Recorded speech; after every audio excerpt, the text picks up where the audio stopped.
నమస్తే శ్రీమాత్రే నమః శ్రీ కృష్ణాయ నమః. భక్తి ప్రేక్షకులకు స్వాగతం సుస్వాగతం. అయితే మనకి సెప్టెంబర్ నెలలో 2 గ్రహణాలు ఏర్పడుతున్నాయి. మొదటిది 7వ తారీఖు చంద్రగ్రహణం ఏర్పడింది. అది ప్రత్యక్షంగా చూసే సంపూర్ణ రాహుగ్రస్త చంద్రగ్రహణం.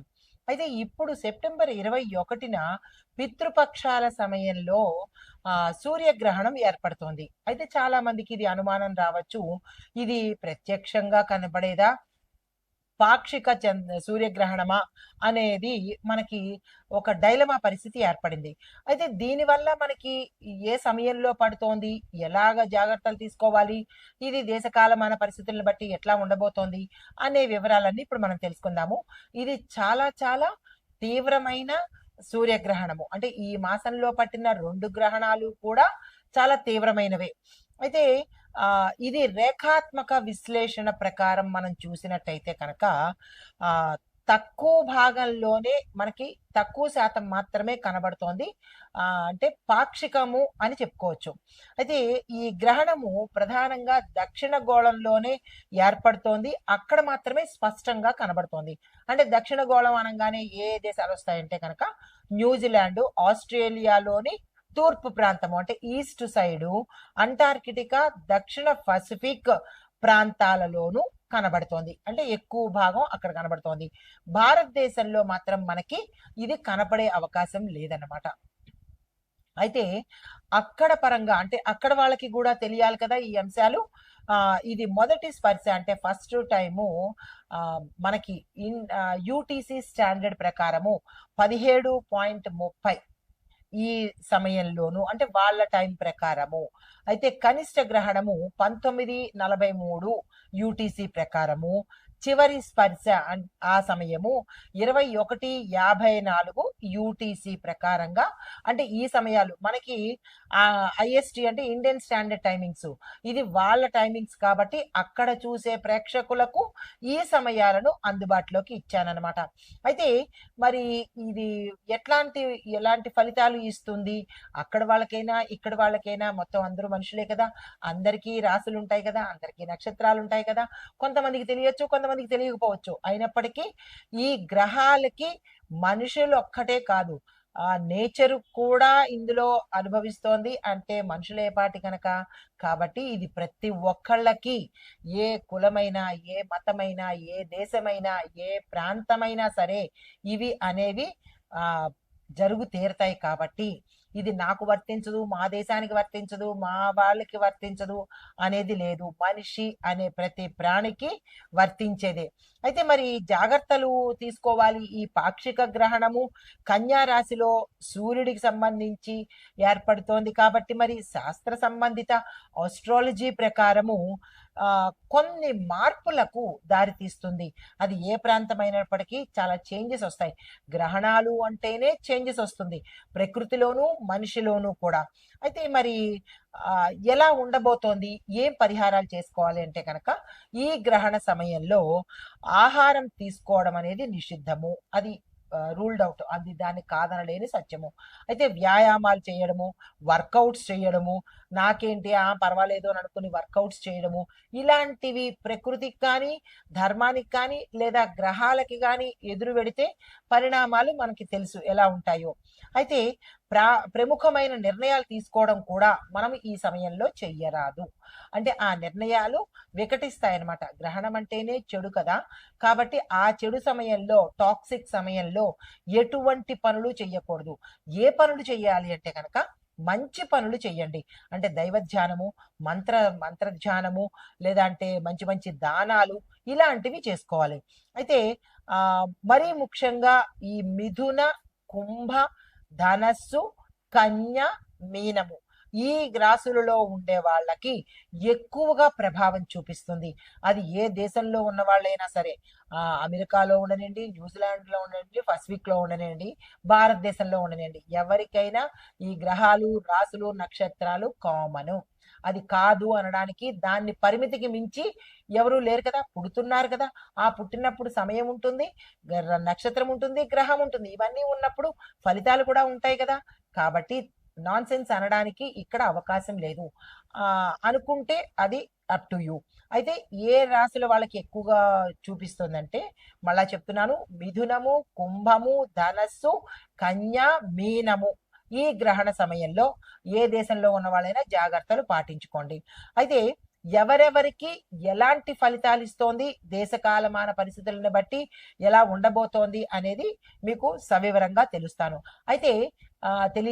అయితే ఈ రాశులకి ఎలా ఎలాంటి జాగ్రత్తలు తీసుకోవాలి అంటే కనుక, ముందుగా జాగ్రత్తలు ఏం తీసుకోవాలంటే, గ్రహణ సందర్భంగా నిర్ణయాలు తీసుకోవద్దు, ఆర్థిక వ్యవహారమైన లావాదేవీలు జరపవద్దు, బాధ్యతలు ఏదైనా అంటే ఆ సమయానికి చేయవలసిన పనులు వాయిదా వేసుకోండి.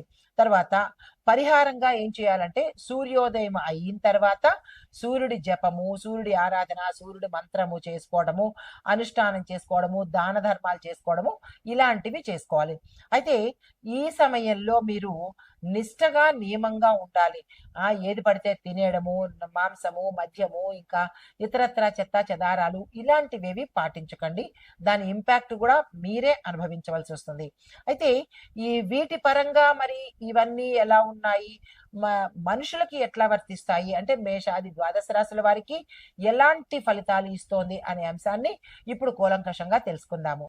తదుపరి రాశి ధనస్సు రాశి. ఈ రాశి వారికి ఈ సూర్యగ్రహణం సమయంలో ఎలాంటి ఫలితాలు ఇవ్వబోతున్నాడు అంటే కనుక, ఉద్యోగము, వ్యాపారంలో కొత్త అవకాశాలు వస్తాయి.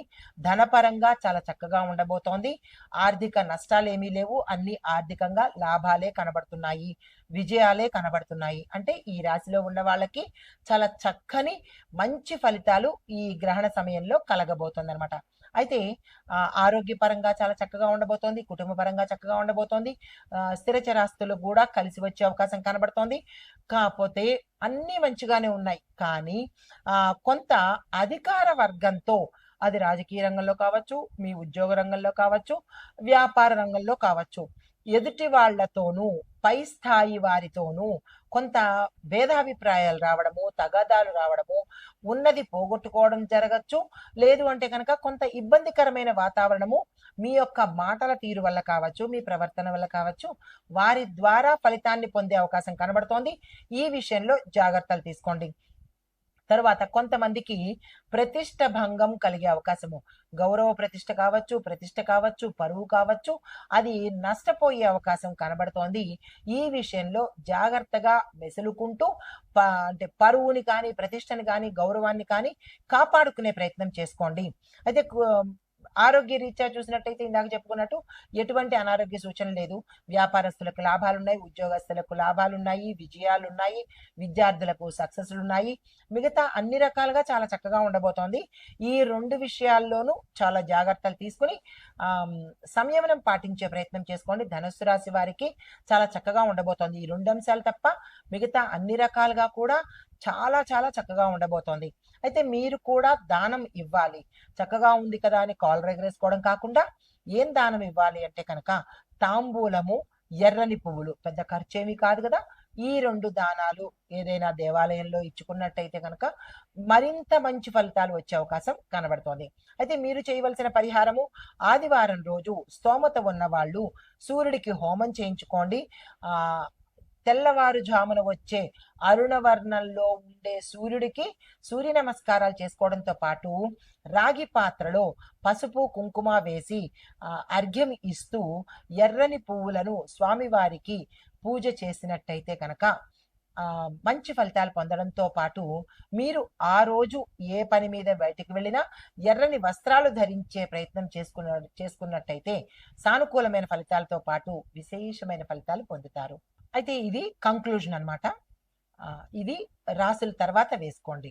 అయితే ఓవరాల్ గా చూసినట్టయితే ఈ పాక్షిక సూర్యగ్రహణము కన్య రాశిలో జరుగుతున్నందువల్ల కన్య, మీన, మిథున, ధనస్సు, కుంభరాశి వాళ్లకు కొంత అంటే ధనస్సు మిశ్రమ ఫలితాలు, వీళ్ళని అంత ఇంపాక్ట్ కనిపించట్లేదు. ఎక్కువగా కనిపించేది కన్య, మీన, కుంభరాశుల వాళ్ళకి చాలా ఎక్కువగా తీవ్రమైన చెడు ఫలితాలను ఇస్తోంది. ప్రభావం కూడా తీవ్రంగా కనిపిస్తోంది. జాగ్రత్తలు తీసుకోండి. అయితే ఈ ప్రతికూల ఫలితాలు ఆ, మనము ఉపశమనం చేసుకోవటానికి సూర్యారాధన తప్పనిసరిగా చేయాలి. దాన ధర్మాలు చేసుకోవాలి. వ్రతాలు, నోములు అంటే వ్రతము అంటే మరి సత్యనారాయణ స్వామి వ్రతము, వినాయక వ్రతము అని కాదు. ఒక నియమం పెట్టుకొని నేను ఈ పని చేస్తాను, ఈ దానం చేసుకుంటాను, ఒక నియమ ప్రకారంగా చేసే పూజలన్నమాట. సత్యాచరణ ఉత్తమ పరిహారము. అబద్ధాలు ఆడడం కానీ, ఎవరినో మోసం చేయడం కానీ, ఇతర వాళ్ళని ఇబ్బంది పెట్టడం కానీ, ఇలాంటి ధర్మానికి విరుద్ధంగా చేసే పనులు ఏదైనా సరే విపరీతమైన పరిణామాలు చూపిస్తాయి. అంటే ఇల్లీగల్ కాంటాక్ట్స్ అనుకోవచ్చు, వేరే వాళ్ళతో అంటే విచ్చలవిడితనం కానీ, ఇట్లాంటివి ఏవైనా ధర్మానికి విరుద్ధమైన పనులు ఎవరు చేసుకున్నా దాని ఇంపాక్ట్ ఏదో ఒక సమయంలో అనుభవించి తీరవలసిందే. కాబట్టి తెలిసి తెలిసి ఎందుకు నిప్పులో చేయి పెట్టుకోవడము, తప్పు అన్న దానికి దూరంగా ఉంటేనే మంచిది కదా. సో ఈ పరిహారాలన్నీ పాటించుకొని కొంతైనా సానుకూలమైన ఫలితాలు పొందాలి అని కోరుకుంటూ నమస్తే.